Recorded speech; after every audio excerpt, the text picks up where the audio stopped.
إنا لله وإنا إليه راجعون. الله نحرسته waxa magaalada Burco aas qaran lagu sameeyay marxuum Mijir Qaadi Maxamuud oo kamid ahaa tiirarkii waaweynaa ee saxaafadda isla markaasna macallin iyo tababaro u ahaa suxufiyiin waaweyn oo caan ah aaskan qaran ay ka soo qayb galeen wasiiro xildhibaano suxufiyiin cuqaal salaadiin boqorro culimaadiin iyo boqolaal dadweyne ah oo kamid ah qoyskii iyo asxaabtii marxuumka waxayna dadweynahaasi kala duwan ee ka qayb galay aaska marxuum Mijir Qaadi Maxamuud ka warbixiyeen taariikhdiisa iyo waxyaabo badan oo wanaagsan oo ku sifaysnaa marxuumku iyagoo Ilaahay uga bariyay inuu naxariisto samir iyo iimaan ka siiyo guud ahaan qaranka Soomaaliland iyo qoyskii uu ka baxay.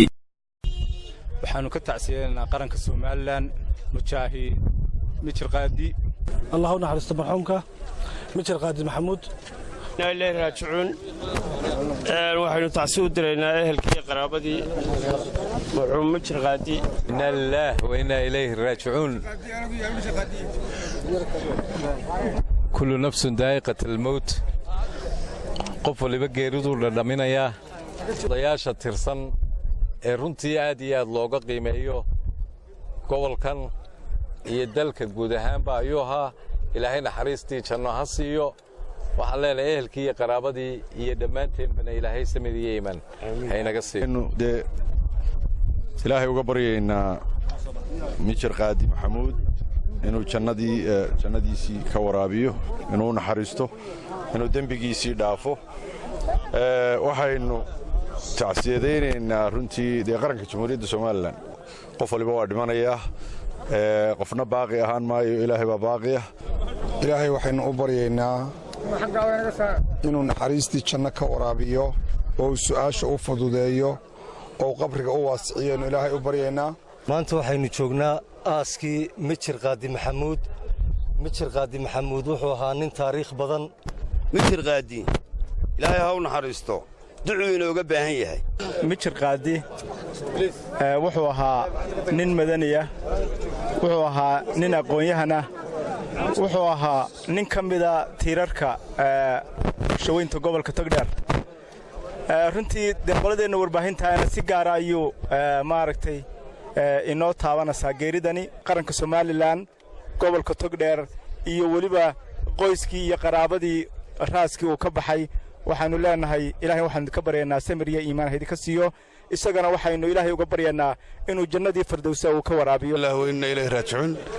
waa geeri aad iyo aad u naxariis badan. waxaan tacsi balaaran guud ahaan qaranka Soomaaliland oo halkan uga dirayaa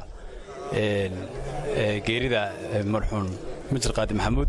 waxaynu halkan waa qabrigii waxaan tacsiyadeynayaa asxaabtii iyo eheladii iyo qaraabadii uu ka baxay marxuum ka halka lagu aasayo. Ilaahay wa inna ilayhi raaji'uun. waxaynu joognaa aaskii Mijir Qaadi baynu joognaa. Ilaahay ha u naxariistee nin weyn oo ummadan ku weyn oo soo shaqaynayay muddo dheer buu ahaa. Ilaahay ha u naxariisto. waa aaskii marxuum Mijir Qaadi oo dadka Soomaaliyeed badidiisu ay garanayaan. waxaanu leenahay inna lillahi wa inna raaji'uun taasoo xaq ah waxa labeeya taariikhdu iyadaa sheegi doonta. nin badan buu ahaa nimayaal buu ahaa nin muu ahayn. Qaadi Maxamuud iyo waxay sii dhaleen iyo waxay soo dhaleen sabri iimaan Ilaahay ka siiyo.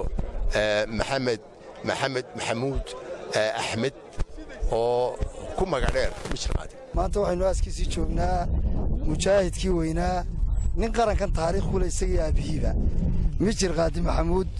Ilaahay iyo inta kale labada kale inuu la asnay isagaba Ilaahay waxaanu ka bareenaa inuu naxariistii janno ka waraabiyo. Inna lillahi wa inna ilayhi raaji'uun.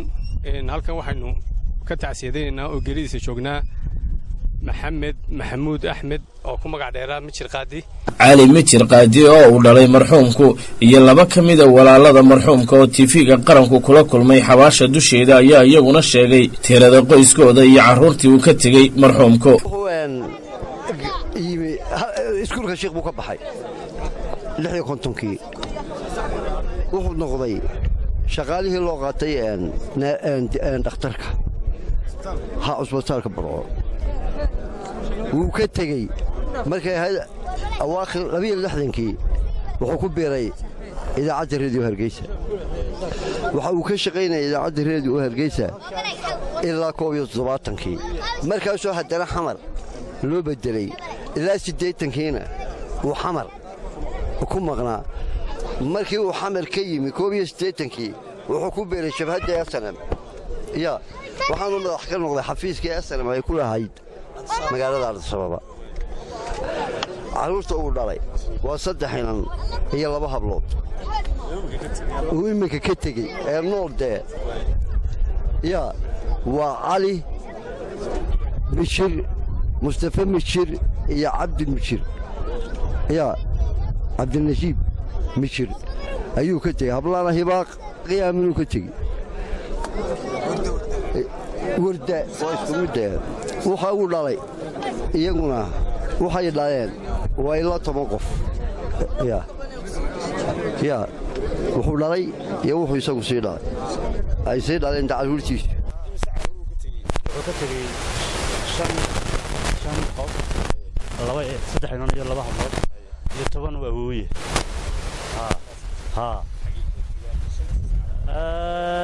saddex ingiriiska joogaan iyo 10 caruuriba 2 halkana joogaan marxuum mijir qaadi maxamuud oo ka mid ahaa shakhsiyaadka taariikhda weyn ku lahaa saxaafadda Soomaaliland iyo halganadii kala dambeeyay ee qarankan ayaa sidoo kale noqonaya mid ka mid ah tiirarka waaweyn ee ka dumay qaranka Soomaaliland. Mustafa Cismaan Magaalo, telefishinka qaranka Soomaaliland, magaalada Burco.